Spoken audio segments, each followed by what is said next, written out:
Positioning System o GPS. Malaking tulong nga ba ito para sa makabawang daigdig? Alamin natin yan sa tampok na paksa ni Beth Cachin sa Inka Ba.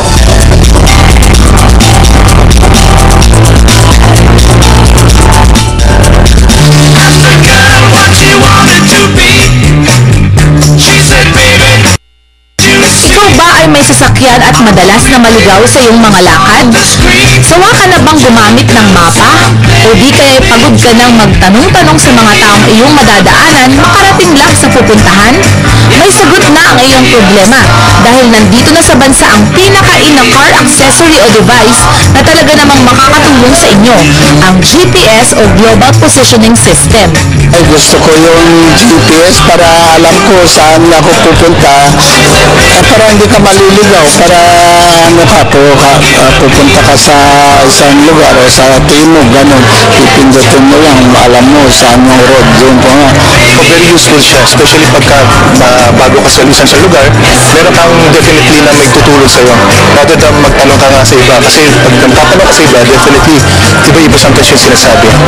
Unlike dito sa GPS, pero siyang tinatawag natin na point of origin hanggang sa point of destination, meron silang isa-suggest na pinaka-shortest route na pwede mong daanan. Ito ay isang space-based satellite navigation system kung saan malalaman mo ang iyong lokasyon at itinuturo rin ito tungo sa iyong dapat puntahan. Sa GPS device na ito, ika-type o i-input mo lang ang iyong nais puntahan at habang nagmamaneho ay gagabayan ka na ng GPS kung paano makakarating sa iyong paroroonan. Ire-recommenda rin nito kung saan ang pinakamagandang ruta na dapat mong tahakin.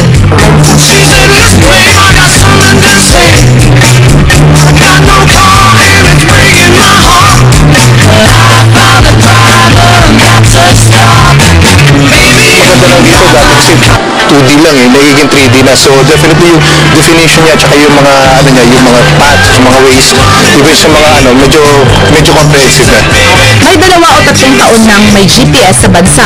Nung wala pa ito ay mapa ang naging sandigan ng mga driver na naliligaw. Sa tulong ng GPS ay talaga namang naging magaan na ang bawat biyahe at wala nang pag-aalinlangan na ikaw ay maligaw.